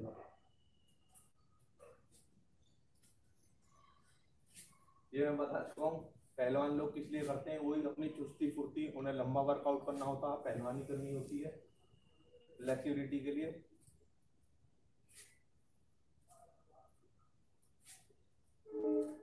आपने अखाड़ों में देखा होगा, बस चुस्ती फुर्ती से बनी रहेगी, क्योंकि तेजी से करते हैं। जो भी आप एक्टिव वर्कआउट करते हो हमेशा चुस्ती फुर्ती में आपका काम आता है। अब बल की बात आती है, power, force, strength, stamina, energy की पांचों चीज किसी वीडियो में हम ये भी एक्सप्लेन करेंगे प्रॉक्सी रन में कहाँ power, force, strength, stamina, energy कैसे मिलती है। अब सही है, एक सही करके दिखा दो, मीडियम स्पीड में करना। ये आप देख लीजिए गुरु भाई मॉर्निंग को, आप गलत तरीके, ये सही तरीके से कर रहे हैं, गलत तरीके से भी करके दिखाएंगे। गलत बहुत सारे तरीके हैं, हम कितनों को एक्सप्लेन करेंगे, लेकिन आपको लगभग आज हर तरीका दिखाने की हम कोशिश करेंगे। गलत तरीके में देखिए, अब ऐसे करिए जिसमें हाथ नहीं रह जाते हैं, हल्के से ऊपर तो आ जाते हैं, ऊपर वहीं रहते हैं स्थिर, और बैठक लग जाती है। ये देखिए इसमें क्या है, आपके हाथ एक तो यहाँ पर हाथ ढीले रह गए, कुछ एंगल नहीं बनना, तो इनका कुछ विशेष लाभ नहीं है। इसमें डबल फायदा होता है पॉप्सी बैठक में, लोअर बॉडी वर्कआउट के साथ आपका पूरा शरीर, जब ये बाइसेप्स का एंगल बनेगा आपका थरथराने लगेंगे, तो अपर बॉडी वर्कआउट भी होता है बाइसेप्स, और जब पीछे जाते हैं तो ट्राइसेप्स, बाइसेप्स ट्राइसेप्स इसमें इंक्लूड हो जाती है। पूरे हाथ की मसल्स बनती है, लेकिन मेन एंगल बनता है आपका बाइसेप्स और ट्राइसेप्स का। अब गलत करके दिखाओ जिसमें, हाँ पैरों को पास वाले करो सामने, पैरों को बहुत पास कर लोगे तो टकराने की संभावना बन जाएगी। पैरों को पास ना करें, कंधे की सीध में रखें, और इतने भी ना चौड़ा लें कि ठीक से ना बैठ पाओ। अब वो वाली गलत तरीके से करो जिसमें हवा में हाथ रह जाते हैं ना, गलत तरीके इतने हमें भी नहीं पता थे, लेकिन यूट्यूब का देख कर हमें पता चल जाती है, जो वीडियो भेजते हैं हम प्रॉक्सी बैठक की। ये देखिए इसमें आपके हाथ नहीं रहेगा और बाहर की ओर है। इसमें एक तो जो एंगल है ना वो सामने से बनना चाहिए, ये बात ध्यान रखें, इस तरीके से ना कर दें, ये वाला एंगल नहीं बनेगा इस बैठक में। और उसके बाद जब आप यहाँ आ गए हैं नीचे बैठते बैठते इस तरीके से, जब आप ऊपर उठोगे तो आपके हाथ साथ के साथ नीचे आने चाहिए, और उसके बाद हल्का सा ट्राइसेप के लिए खींच दे। ये बहुत खास ध्यान रखें, ठीक है। और कौन कौन सी बारीकी है, कमर, हाँ देखिए मैं बता देता हूँ, फिर जाओ। कुछ लोग क्या करते हैं बैठक लगाते हैं, ये देखिए ये कोई एंगल है, कमर इसमें जो वजन है वो पूरा नहीं आ पाता, कमर आगे की ओर कर लेते हैं। आपकी कमर जबकि इस तरीके से सीधी रहनी चाहिए, कमर सीधी रहनी चाहिए, इसका भी ध्यान रखें। और ऊपर उठते हुए किसने निकाल लेने, अच्छा करके दिखाओ।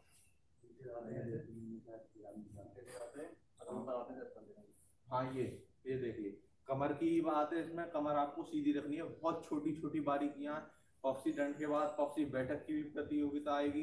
बात प्रतियोगिता की भी नहीं होती, प्रतियोगिता तो आज बचाने के लिए होती है जिससे इंटरेस्ट जगे, लेकिन मेन है जो मेन आपको लाभ होगा, जिसकी कोई ये प्राइसलेस होता है, आपकी सेहत। आपको power, force, strength, stamina, energy आएगा, आप दूसरों को सिखाओगे, आप सीखोगे।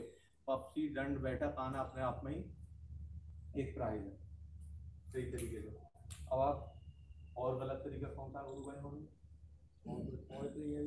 हाथ के अलग अलग कई हो सकते हैं इसमें। देखिए किसी के हाथ बीच में रह जाते हैं, किसी के ऊपर आने के मतलब किसी के जो खुलते हैं वो ऊपर आने के बाद यहाँ से खुलना शुरू कर देते हैं। कुल मिलाकर साथ ही साथ आपको ले जाना, साथ ही साथ ये भी कमी के कारण ये, और इसी कमी के कारण जो गुरु भाई मॉनिटर करेंगे ये जल्दबाजी में, क्योंकि पेशेंस की कमी होती है। पेशेंस की कमी होने के कारण फिर आप इसे तेजी से करने लगते हैं, इसलिए बिगड़ा हुआ स्वरूप है इसका। ये जो करते रहते हैं उसकी कूद वाली दंड बैठ। अगर आपको बॉडी बनानी है किसी भी प्रकार में, पॉप्सी दंड के आगे कोई नहीं टिकता। हार्ड भी होती है करने में, तो इसलिए लोग इसे कम ही करते हैं।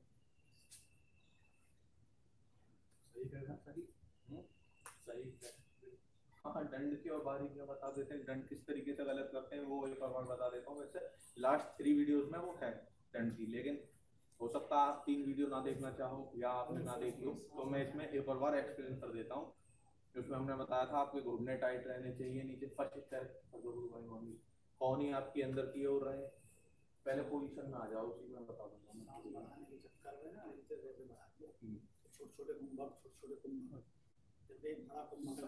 सांस बढ़ाने के लिए, जैसा गुरुजी ने मैं बताया, सांस बढ़ाने के लिए उन्हें छोटे छोटे कुंभकों में बांट दिया और फिर कुंभक भी उड़ गया। लेकिन आपको बड़ा एक कुंभक करना होता है, क्योंकि किसी भी बल प्रदर्शन करते हैं, कुछ भी करते हैं, आपको लगातार उसमें जोर लगाना पड़ता है।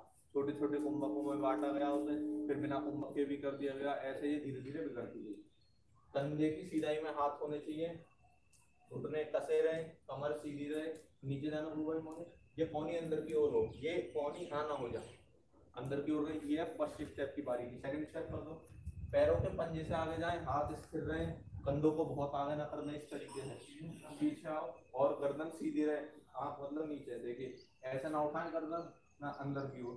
अब वापस आओ, ऊपर उठो, फोर्थ स्टेप, कमर सीधी रहे। देखिए घुटने इनके बिल्कुल तने हुए हैं। कुछ लोग घुटनों को ढीला छोड़ देते हैं, बिल्कुल नहीं छोड़ना। कमर टेढ़ी करके, मैंने बताया था, ना ऊपर से उठना है ना पीछे से, जिससे कि आप आसानी से उठ सके, वरना आपकी ना तो ट्राइसेप्स बनेंगी और ना ही आपकी बाजुओं में बल आएगा। अगर आपसे नहीं होती है, आप, इसलिए टाइम रेशो बताया गया है कि आप सही टाइम रेशो में कीजिए। वो जो बताया था 1/3 पार्ट वाला, उससे क्या होता है, ज्यादातर लोग क्या करते हैं, 1 मिनट या मान लीजिए 40 सेकंड में तो नीचे जाते हैं, 10 सेकंड में आगे पीछे दोनों हो जाता है 5-5 सेकंड में, और वो 5 सेकंड में ऊपर उठ जाते हैं। तो नीचे जाने में तो उन्होंने लगाया 40 सेकंड, फिर 5 सेकंड में आगे गए, फिर पीछे आए 5 सेकंड में, फिर 5 से 10 सेकंड में वो ऊपर उठ जाते हैं, और वो भी गलत तरीके से। इससे बेटर है आप 15 मिनट में नीचे जाओ, आप 15 सेकंड में नीचे जाओ, और फिर 5 या 10 सेकंड में पीछे आओ, और 15 सेकंड में, मतलब टाइम रेशो आप करेक्ट तरीके से डिवाइड करें। जो हम बता चुके हैं वो मैं एक और बार बता देता हूँ। 1/3 पार्ट में आपको डिवाइड करना होता है। मान लीजिए 30 सेकंड की डंड से मैं बता देता हूँ। 30 सेकंड की डंड में आपको 10 सेकंड में नीचे जाना होता है, 5 सेकंड आगे, 5 सेकंड पीछे, और 10 सेकंड में ऊपर, यानी 10 3 30 सेकंड। कुंभक को लेकर भी छोटे कुंभक लगते हैं उसमें। अच्छा, जो होती है हमारी देसी डंड जो होती है, उसमें क्या है, ये पक्षी डंड है। पक्षी डंड में क्या होता है, अगर आपको पूरी पावर, फोर्स, स्टैंड, स्टेमिना चाहिए तो उसमें पूरा कुंभक लगा रहता है। तो एक दंड का तो बिगड़ा स्वरूप है, जो देसी दंड है उसमें क्या है, छोटे कुंभक है, जो कि बहुत, जैसे गुरु भाई ने बताया कि भाई हमें लंबे टाइम पे दंड करनी होती है, तो उसको लोग आलस खा जाते हैं। आलस खा जाते हैं तो करते हैं कि जो देसी दंड है उसमें ही छोटे कुंभक लग के वो एक दंड बना दिए। जैसे मैं करके बताता हूँ आपको। उसमें क्या है, शुरुआत में सांस लिया, सांस भरा, कैसे लचक आती है उसकी, केवल लचक आएगी इसमें। ये समझिए आपने सांस भर रखा है, ये है, और वापस आ गए। इसमें क्या बहुत छोटा कुंभक होता है। इसमें भी कुंभक लगा लेते हैं कुछ लोग। देखिए एंगल तो इससे कोई नहीं बनता हाथ में, पहले ही बता दूंगा। जो बॉडी बिल्डर है वो बहुत ज्यादा तेजी से समझ जाएगा इसे, जिसे बॉडी डेवलप करने का इंटरेस्ट है। लेकिन अगर किसी ने दिमाग पर बैरियर लगा रखा, वो भी समझ जाएगा, लेकिन उसे थोड़ा सा टाइम लगेगा। ऑक्सीजन करके देगा, समझ जाएगा वो। और इससे तेजी से अगर आपको बॉडी बनानी है ना, रिपीटिशन के साथ भी बता रहा हूँ मैं, मसल वाले टूटे, इससे इन वाली डंडों से तेजी से बॉडी आपकी इंग्लिश वाली पुशअप बना देंगे, जो सिंपल लगाते हैं, क्योंकि उसमें चेस्ट का और एब्स का और ट्राइसेप्स बाइसेप्स का फुल वर्कआउट है, खासकर चेस्ट और ट्राइसेप्स का। मैं करके दिखा दो एक बार। जो देसी डंडा है उनसे तेजी से ये भी बॉडी बना देगी रिपीटिशन के साथ, लेकिन क्योंकि इसमें भी मसल्स टूटती हैं और वही रिपीटिशन है। पर अगर किसी को आदत नहीं है तो बता रहा हूँ, इसमें फुल चेस्ट का एंगल आएगा, जबकि देसी डंड में ये भी नहीं होता।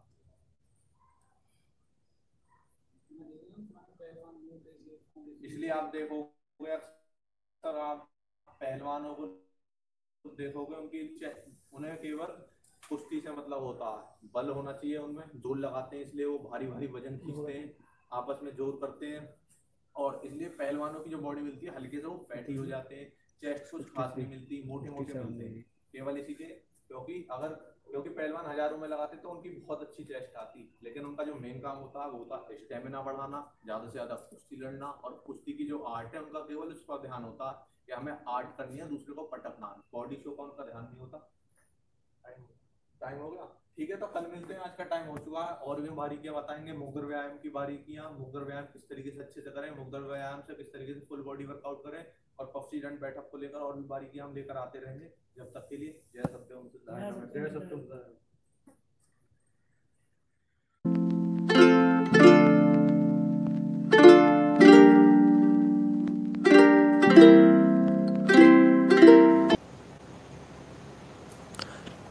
जय सत्यम सिद्धायन में पफसी की ऑनलाइन क्लासेस में आप सभी का स्वागत है।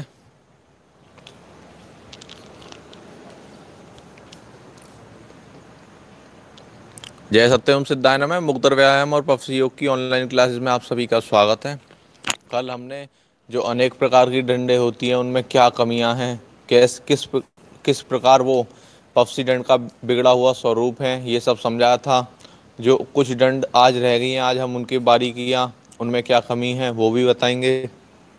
और अगर आपने कल का लेक्चर नहीं देखा है, उसमें वॉइस थोड़ी कम थी, आप उसे हेडफोन लगाकर सुन सकते हैं तो आपको वॉइस क्लियर आएगी। अगर फिर भी नहीं आती है तो आप फेसबुक पर जाकर जो स्वामी जी का पेज है वहाँ पर जाकर उसे देख सकते हैं, वहाँ पर वॉइस क्लियर है। कल थोड़ी सी टेक्निकल प्रॉब्लम की वजह से वॉइस क्लियर नहीं हो पाई थी।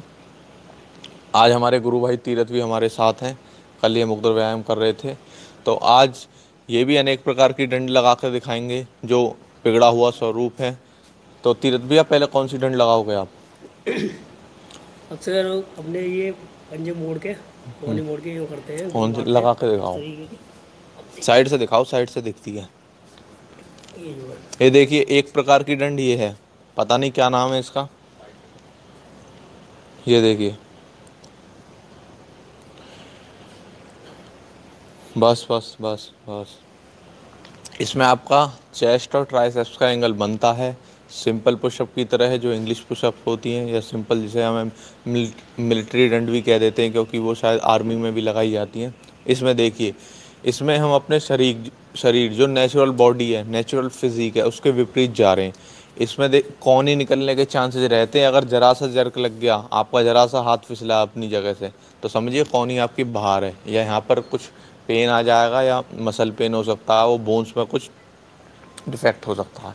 और मान लीजिए अगर आपकी हड्डी कमज़ोर है, आपको शुरू में आपकी बॉडी इतनी अच्छी स्ट्रांग नहीं है, तो आपकी बोन हड्डी तक टूट सकती है हाथ फिसलते ही, और कौन ही बाहर आने के तो पूरे चांस रहते हैं। क्योंकि आपने देखा होगा नेचुरल फिजिक भी जो होती है हमारी, जैसे तीरथ भैया खड़े हैं, अब इनके हाथ देखिए, हाथ छोड़ के खड़े हो, ये देखिए इस तरीके से है, ये हमारी नेचुरल फिजिक है। इस तरीके से खड़े हो ना, ये हम इस तरीके से हाथ अपने शरीर के विपरीत जाते हैं। किसी के हाथ इस तरीके से देखें, इस तरीके से खड़े हो, तो ये ज़बरदस्ती हम अलग अलग प्रकार की डंड लाने के चक्कर में एक इस प्रकार की भी डंड लगाई जाती है, तो इसकी चेस्ट और ट्राइसेप्स का एंगल बन जाएगा इससे। लेकिन ध्यान रखें, अगर ज़रा सी भी आपसे कमी हुई, चूके आपका हाथ फिसला किसी वजह से, तो आपकी कौन ही गई। और लगाइए तीरथ भैया। एक ही लगाते हैं।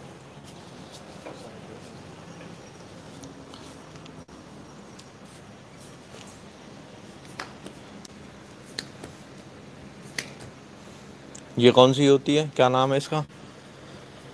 शायद इसे वो बोलते हैं, कौन सी? Clapping pushup, Superman pushup, He Man pushup, जो भी बोलते हो। इसमें क्या है, ये जो इस तरीके की पुशअप होती हैं, ये होती हैं बॉक्सर्स के लिए, खासकर बॉक्सर्स और जिम्नास्टिक्स के लिए। उसमें क्या होता, बॉक्सर को जर्क मारना होता, और इनसे सांस के अलावा कुछ नहीं बढ़ता, क्योंकि इसमें हाथों को बार बार क्लैपिंग करने की वजह से चेस्ट का भी पूरा एंगल नहीं बन पाता सिंपल डंड में इसमें, और बाकी कुछ भी नहीं है। हल्की सी स्पीड आएगी, बॉक्सर को बार बार जर्क मारना पड़ता, वो बढ़ जाएगा। इसलिए आप अक्सर देखोगे इस तरीके की जो पुशअप होती हैं वो कम मात्रा में 10, 15, 20, 25 कौन मारते हैं, एक तो जिम्नास्ट करने वाले जिम्नास्टिक्स, और मारते हैं बॉक्सर्स। अक्सर बॉक्सर्स को वो बास्केटबॉल पे भी करते रहते हैं फिटनेस के लिए, इस तरीके की पुशअप केवल वो करते हैं। अब सांस बढ़ाने की बात मैं करूँ, अब देखिए पहले के टाइम में जैसे पफसी के बारे में स्वामी जी ने बताया होगा, पहले के ये गुप्त रखी जाती थी। आप सोचिए, ये सांस बढ़ाने के लिए है, स्टेमिना रखने के लिए केवल। अब जो पहले के राजा महाराजा होते थे, उन्हें युद्ध करना पड़ता था अचानक कभी भी, या चलते रहते थे उनके, तो वो क्या पूरे दिन प्रैक्टिस करेंगे? अब मान लीजिए वो पूरा दिन युद्ध में गुजार रहे हैं, इतना अपना स्टेमिना बढ़ा रहे हैं, इतनी अपनी क्षमता बढ़ा रहे हैं कि हम पूरे दिन युद्ध कर सकें, सेना और राजा। तो फिर बाकी काम कब करेगा राजा? जो अपने वो घूमने जाता था, संगीत सुनता था, राजपाट में उन्हें निर्णय लेने पड़ते थे, खुद सोचिए। तो फिर वो क्या करते थे, इसलिए अनादिकाल में गुप्त रखी जाती थी, राजा महाराजा के पास रहती थी। वो केवल पफसी करते थे जिससे कम समय में उनका सांस बन जाए, power, force, strength, stamina, energy उनके पास होती थी, और मुक्त और व्यायाम भाजते थे वो भी कुछ समय के लिए, जिससे उनकी तलवार चलाने की प्रैक्टिस हो जाए। क्योंकि जैसे कि स्वामी जी ने पहले भी बताया होगा आपको किसी वीडियो में कि जो मुक्तर व्यायाम है वो इसलिए भी चलाया जाता था, ऊपर ऊपर घुमाते थे। प्राचीन काल में राजा महाराजाओं को तलवार युद्ध करना पड़ता था, तो उससे उनकी प्रैक्टिस हो जाती थी घुमाने की, और पफसी से उनका सांस इतना बन जाता था, पावर फोर्स शरीर में, ये पांचों जब शक्तियां भरपूर होती थी तो उन्हें पूरे दिन प्रैक्टिस नहीं करनी पड़ती थी। और कौन कौन सी दंड होती हैं? हाँ, ये नकल पुशअप्स होती हैं साहब।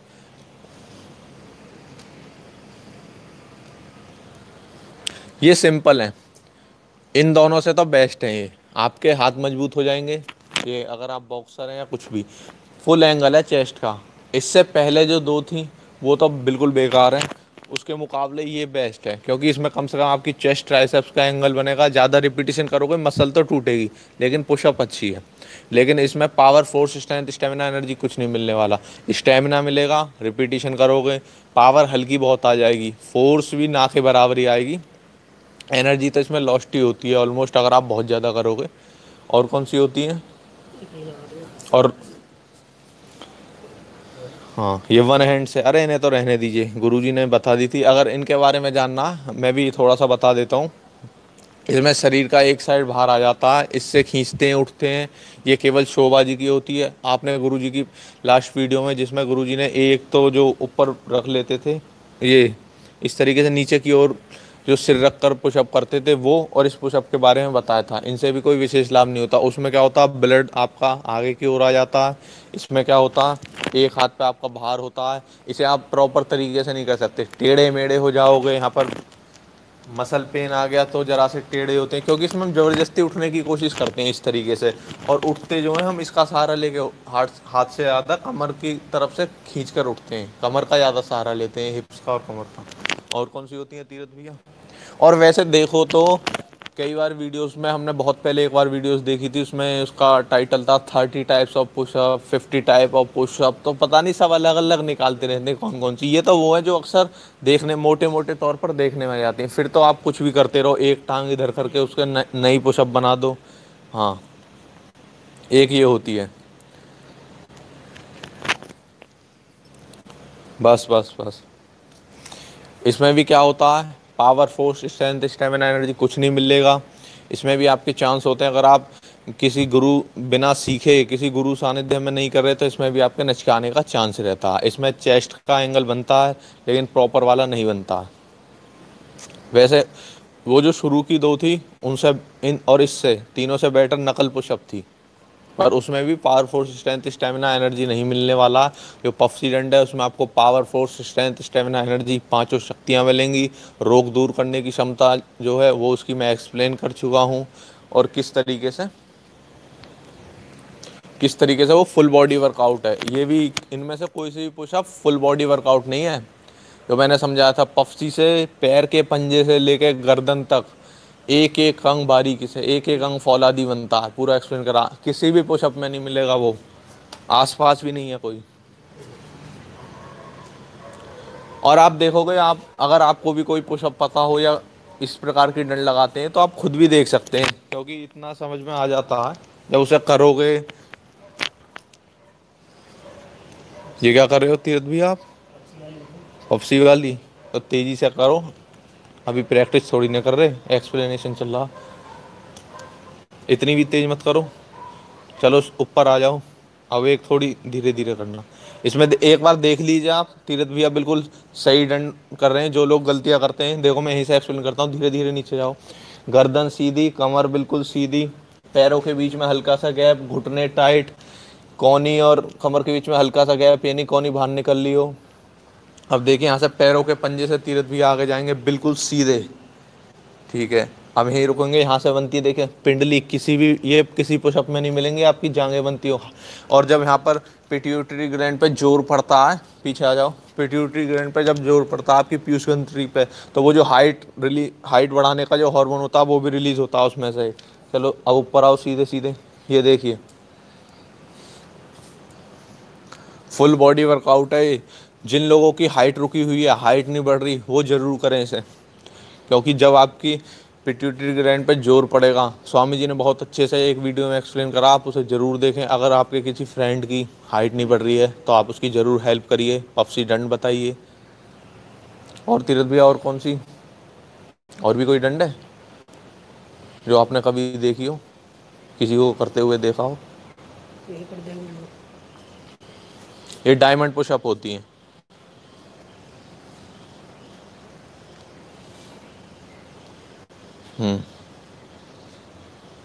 बाकियों से अच्छी हैं, लेकिन वही power, force, strength, stamina, energy कुछ नहीं मिलने वाला। कभी कभी सबका बॉडी स्ट्रक्चर अलग होता है। किसी के अगर हाथ ठीक से नहीं आ पाता, ये देखिए उठने में, नीचे जाना, ये देखिए यहाँ से उठने में पूरा ठीक एंगल नहीं बनता है क्योंकि हाथ बहुत ज़्यादा अंदर है। और कौन सी पुशअप करते हो? ट्राइसेप्स बन जाती हैं लेकिन इससे। वो तो कल करा दिया आपने। हाँ, बाकी कल करा दी। तो हम यही कहना चाहेंगे, आप देख चुके हैं लगभग, मतलब कोई भी डंड हो, पहली बात power, force, strength, stamina, energy किसी में भी नहीं मिलेगी दूर दूर तक। पफसी की जो रोग दूर करने की क्षमता है, किस तरीके से वो आपके कमर दर्द हो, सर्वाइकल हो, हाइट बढ़ाना हो, अनेक विभिन्न प्रकार के रोग, यहाँ पर हाथों में दर्द हो, उन्हें दूर करती है। घुटने का दर्द भी पफसी की जो छोटी सी एक्सरसाइज होती है, पफसी का पार्ट होता है, स्वामी जी ने वो बताया है, आप उसे कर सकते हैं। आपके कहीं भी मसल में पेन है, आप वहीं टाइट कीजिए, मसल पेन गायब हो जाएगा। और क्या बताया था कल? Power, force, strength, stamina, energy explain किया था, रोग दूर करने की क्षमता एक्सप्लेन की थी, और हाँ, फुल बॉडी वर्कआउट। कोई भी डंड हो, फुल बॉडी वर्कआउट वो नहीं है। Power, force, strength, stamina, energy तो नहीं देते। पफसी डंड एक ऐसी डंड है जिसमें मैंने अभी बताया था, पैरों के पंजों से लेकर गर्दन तक वर्कआउट होता है। किस तरीके से मैं कल एक्सप्लेन कर चुका हूँ, आप उस वीडियो को देख लें अगर आपने नहीं देखी है। हमारे गुरु भाई यतेंद्र भी आ चुके हैं। कल किसी का क्वेश्चन था लठिया व्यायाम को लेकर कि एक बार लठिया धीरे धीरे घुमा के दिखा दीजिए। हालांकि गुरु भाई यतेंद्र और हेमंत ने और गुरुजी ने बहुत अच्छे से एक्सप्लेन किया था। अगर आपने वो वीडियो देखी हो लठिया व्यायाम की, क्योंकि लठिया की प्रतियोगिता आ चुकी है, आप यूट्यूब पर देख सकते हैं उसकी वीडियो धीरे धीरे। लेकिन फिर भी कोई बहुत ज़्यादा स्लो इमोशन में देखना चाह रहा है, जैसे रुक गए हो, कोई बात नहीं, गुरु भाई यतेंद्र आज लठिया घुमा कर दिखा देंगे। आप अगर हाँ कोई आपका फ्रेंड है लठिया प्रेमी, तो आप, ये लठिया आ गई है, तीरथ भैया लठिया ले आए, तो आप उसे ज़रूर बताएं कंपटीशन के बारे में। अगर आपको कोई फ्रेंड बहुत अच्छी लठिया घुमाता है तो आप ज़रूर बताएं उसे, कंपटीशन में पार्टिसिपेट करें। जितने ज़्यादा पार्टिसिपेंट होंगे उतना ही ज़्यादा आनंद आएगा। अब थोड़ा सा गुरु भाई यतेंद्र लठिया के बारे में बताएंगे। माइक लगाओगे या लठिया घुमा लोगे इसे लगा कर? हाँ, हो जाएगी। हाँ, चलो गुरु भाई यतेंद्र थोड़ा सा लठिया के बारे में एक्सप्लेन करेंगे, क्योंकि किसी का क्वेश्चन था कि एक बार और बता दीजिए, पर ध्यान से वीडियो देखा करें।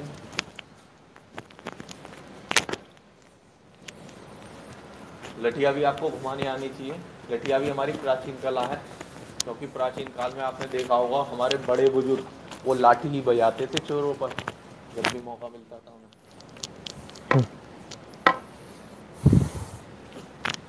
तो जैसा ही गुरु भाई शोभ ने बताया कि लठिया की प्रतियोगिता आ चुकी है हमारी, आप सभी उसमें बढ़ चढ़कर भाग लीजिए। किसी क्वेश्चन था कि लठिया उन्हें समझ में नहीं आ रहा, कि हमने वीडियो में पूरा सबसे एक्सप्लेन किया था, स्लो में करके दिखाई थी सारे मूव्स। 3 मूव थे इसमें, एक मूव गुरुजी ने दिखाई थी, एक मैंने, और एक हमारे गुरु भाई हेमेंद्र ने। तो जो मेरी वाली मूव थी उसमें कुछ इस तरह से था कि आपको लठिया इस तरह से पकड़नी है,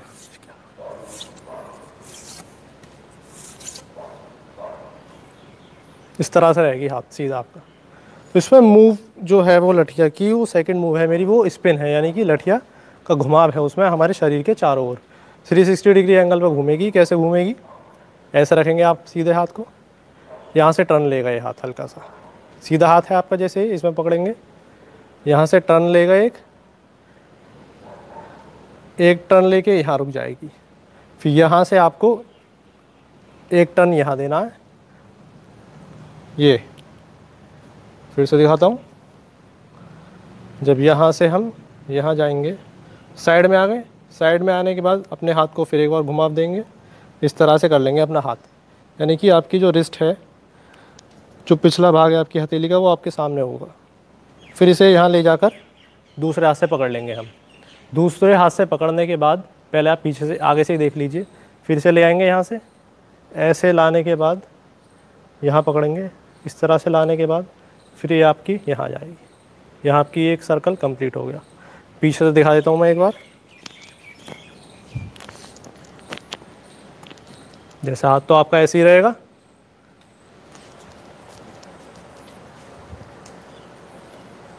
इसी तरह से पकड़ेंगे आप जैसे हमने फ्रंट से पकड़ी थी, सीधे हाथ से ऐसे रहेगी कलाई इसमें।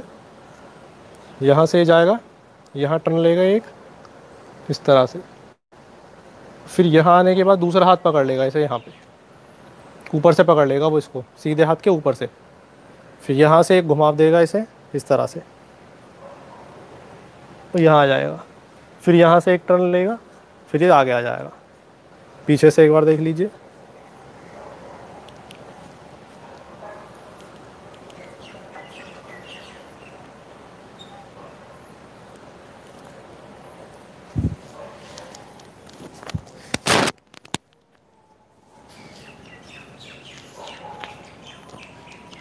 तो इस तरीके से सर मूव कुछ मैं एक बार फिर से दिखाता हूँ। यहाँ से इस तरह जाएगी, ये साइड से आएगी, फिर पीछे जाके दूसरा हाथ पकड़ के इसे वो आगे लेकर आएगा, वैसे ही घुमाव के साथ। जो रिपीटेशन हम सीधे हाथ से कर रहे हैं इसमें सेम वही रिपीटेशन इसमें हाफ सर्किल में उल्टे हाथ से होगी। तो ये इसीलिए आपको दोनों हाथों से 20 रिपीटेशन करनी है इसमें। जो हमने अपना एक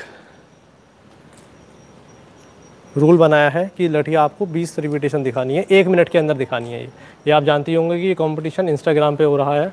हमारा पेज है पफसी योग पेज, उस पर आप वहाँ जाएंगे तो आपको पोस्ट भी मिलेंगी और सारी वीडियोस भी मिलेंगी जो लठिया से रिलेटेड हमने डाली हुई हैं। तो कुछ इस तरह से फिर ये लठिया आपकी घूमने लगेगी। उसमें होता क्या है कि वीडियो में एक बार चीज़ें समझ में नहीं आती हैं तो लोग पैनिक हो जाते हैं और वो सीधा पूछने की, कॉन्टैक्ट करने की कोशिश करते हैं। तो उसमें कोई बुराई नहीं है, लेकिन आप पहले लठिया की जो वीडियो है उसे आराम से देखें। स्लो मोशन करके देख सकते हैं। MX प्लेयर में भी आपका ऑप्शन होता है जिसमें स्लो मोशन हो जाती है वीडियो। उसमें जाने के बाद तो उसे देखें और सीखें, प्रैक्टिस करें। जितनी ज़्यादा प्रैक्टिस करेंगे, काफ़ी लंबा समय दिया आपको, 2 महीने का समय दिया है पूरा। 31 अक्टूबर तक रजिस्ट्रेशन चलेंगे, साथ के साथ आप रजिस्ट्रेशन करके और वीडियो भी अपलोड कर सकते हैं उसमें। ये सब चलता रहेगा। दूसरी मूव दिखाएंगे हमारे गुरु भाई हेमेंद्र। हेमेंद्र आ जाओ।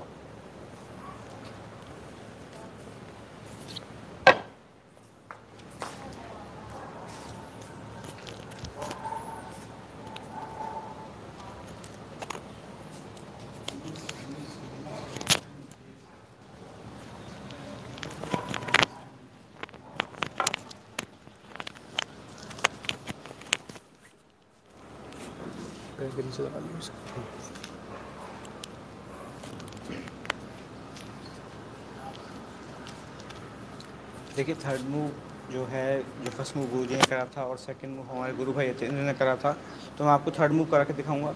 इसमें आपको लठिया, आपको पहले तो आप इस तरीके से पकड़ें, अपना हाथ पैर रखें ताकि लठिया इस तरीके से आए। बिल्कुल मिडल से पकड़नी है आपको। मिडल से पकड़ने के बाद इसमें आप पहले तो पीछे साइड से देख लें, पीछे से देख लें से एक बार। इस तरीके से होना चाहिए। आप अपना एक हाथ या तो आगे रखें, पीछे रखें, ताकि ये इसमें आपके घुमाने समय हिंड्रेंस ना आए। तो घुमाने के सबसे पहले आप एक इस तरीके से आर्क बनाते हुए आएँ।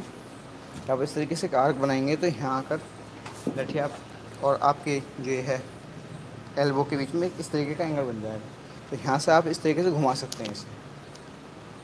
मैं एक बार करके दिखाता हूँ आपको कुछ इस तरीके से। तो इसके बाद आपकी लठिया इस तरीके से आ जाएगी, आपका हाथ बिल्कुल स्ट्रेट हो जाएगा और आपकी लठिया बिल्कुल पैरेलल होगी ग्राउंड पे, कुछ इस तरीके से। अब इसके सेकंड स्टेप में आपको ये अपने राइट साइड का टर्न करना है, ये वाला हिस्सा, और आपका हाथ इस तरीके से आ जाएगा। इसी जब ये घूम रहा होगा इसी समय आपको अपना हाथ पीछे ले जाना है, कुछ इस तरीके से। जब ये पीछे जाएगा, पीछे के बाद मैं आपको साइड से दिखाता हूँ। ये पीछे इस तरीके से आएगा और फिर एक जब पीछे आने के बाद एक टर्न यहाँ होगा, कुछ इस तरीके से। तो मैं एक बार दिखाता हूँ आपको करके थोड़ा सा।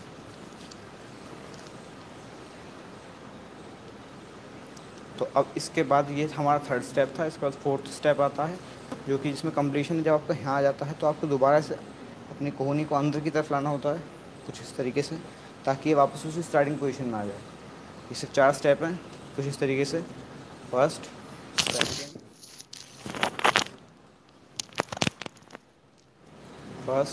Second, third and fourth. ये आपका इस तरीके से एक पूरा कंप्लीट सर्कल हो जाएगा।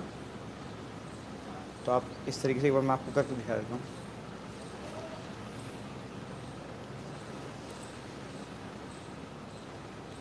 इस तरीके से आपको हर पर हैंड से 10 रिपीटेशंस करने हैं।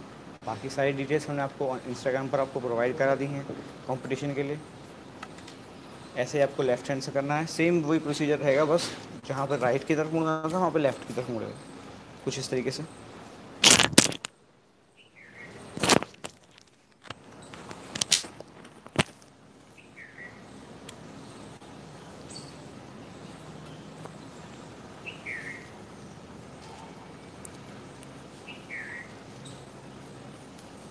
इसे आपको जितना फास्ट हो सके उतना करना है आपको। 30 सेकंड में पर हैंड से 10 रिपीटेशन करने हैं। टोटल 20 रिपीटेशंस होंगे आपके 1 मिनट में।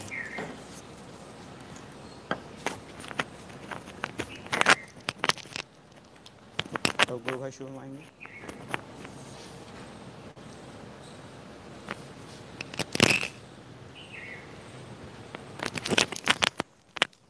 जय सत्यम सिद्धाय नमः। जैसा कि गुरु भाई यतेन और हेमेंद्र ने आपको अच्छे से समझा दिया होगा, एक और बार लाठी घुमाकर दिखा दी होगी, तो और घबराने की ज़रूरत नहीं है। आपके पास 2 महीने आराम से प्रैक्टिस करें, ज़्यादा से ज़्यादा प्रमोट करें। जो लोग लाठी घुमाते हैं उन्हें कंपटीशन में आने का मौका दें। और जो मुकदर प्रेमी हैं उनके लिए मुकदर की प्रतियोगिता हो रही है। जो पफसीडेंट प्रेमी हैं उनके लिए पफसीडेंट की प्रतियोगिता भी जल्द आ रही है। और स्वामी जी पहले भी आर्ट कंपटीशन करा चुके हैं। अगर आपको आर्ट पसंद है आगे वो फिर आएगा। स्वामी जी ने पोइट्री कंपटीशन कराया था और एक और फिर से आने वाला है शायरी का कंपटीशन, आप उसमें पार्टिसिपेट करें।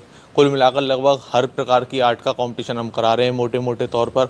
आप यूट्यूब और इंस्टाग्राम पर एक्टिव रहिए, कोई भी कंपटीशन कभी भी हो सकता है और आप उसमें पार्टिसिपेट कीजिए। अब बाकी जो और दंड की बारीकियां हैं और प्रकार की जो दंड होती हैं उनमें क्या कमियां हैं, वो क्यों बिगड़ गई, इसके बारे में भी हम कल चर्चा करेंगे। अभी थोड़ा सा पफसी बैठक के बारे में बता देते हैं। मोनीश कर लो, आप कर लो अपना वर्कआउट। गुरु भाई मोनीश आ गए हैं, ये आपको पफसी बैठक लगा कर दिखाएंगे। एक और बार देख लें, पफसी बैठक को लेकर काफ़ी सारे क्वेश्चंस आते हैं। ये देखिए, इसमें बस जो ज़्यादातर गलती होती है वो हाथों की होती है। हाथों को ढीला छोड़ देते हैं। हाथों के मोशन में बता चुका हूँ।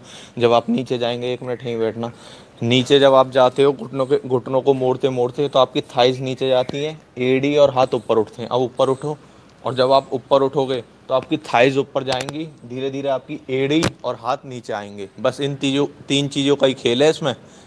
साथ के साथ ये देखिए, हाथ, जांग और एड़ी, इन तीनों का ध्यान रखना।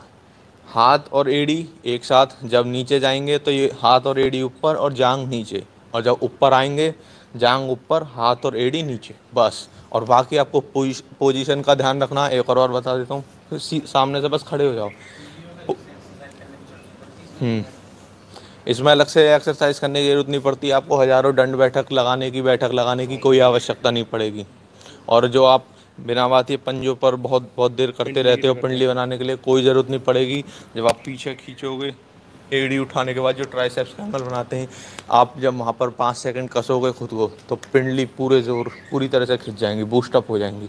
इसमें पोजीशन को लेकर कंधे की सीधाई में आप पोजीशन में आ जाओ बैठक की। और ये ध्यान रखें, कंधे की हर किसी की बॉडी अलग होती है। कोई पतला होता है तो उसे लगेगा गैप कम है, कोई बहुत मोटा होता है तो उसका गैप थोड़ा ज़्यादा हो जाएगा। लेकिन आपको अपनी बॉडी के हिसाब से ध्यान रखना। आपके कंधे की सीधाई में होने चाहिए पैर, बिल्कुल ना चिपका ले, वरना बैठक ठीक से नहीं हो पाएगी। और इतने भी ना चौड़ा लें, बैठक ही बेकार हो जाए। कंधे की सीधाई में रखें, सीधा खड़ा होना होता है, गर्दन सीधी रहे, कमर सीधी रहे, कमर को यूँ ना मोड़ लें। कल की वीडियो में, परसों की वीडियो में, लास्ट 3 से 4 वीडियो से लगभग हम पफसी दंड बैठक के बारे में समझा रहे हैं। वो बहुत ज़्यादा इंपॉर्टेंट वीडियो हैं, उनमें हमने लगभग सारी बारीकियां कवर कर दी हैं। और कल हम और भी दंड बैठक के बारे में बताएंगे, किस तरीके से उनमें कमियां हैं, किस तरीके से वो पूर्ण व्यायाम नहीं है शरीर के लिए, संपूर्ण शरीर के लिए, क्योंकि उनमें मसल्स टूटती हैं, और भी कमियां हैं। किस तरीके से पफसी बैठक और दंड को ठीक तरीके से करें, वो भी बताया जाएगा। जब तक आप इस वीडियो को एक बार दोबारा देख लेना।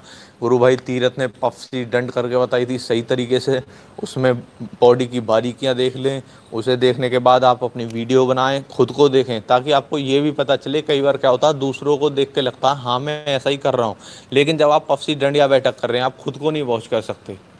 खुद को बिना शीशे के कोई नहीं वॉच कर सकता। जैसा कि ऐसे ही जब आप अपनी वीडियो बना लेंगे तो आप बैठकर डंड या बैठक करने के बाद खुद को वॉच करें और फिर देखें कि मैं क्या गलती कर रहा हूँ। क्या मेरी गर्दन टेढ़ी जा रही है, क्या मेरे हाथों की पोजीशन सही नहीं है, क्या मेरे घुटने ढीले हैं। घुटनों की तो वैसे पता चल जाएगी टाइट रखोगे तो, लेकिन आप अपनी कमियाँ ढूंढ लोगे और उनमें सुधार करोगे। ठीक से पफसी डंड और बैठक करोगे। पफसी डंड का बहुत जल्द कॉम्पिटिशन आने वाला है, उसमें भी आप पार्टिसिपेट करना। ठीक है, अब हमारा रेही क्रिया की क्लास का टाइम हो चुका है, रेही क्रिया योग की ऑनलाइन क्लासेस का। हम सब अपनी क्लासेस लेंगे। मिलते हैं हम कल। जब तक के लिए जय सत्यम सिद्धाय नमः।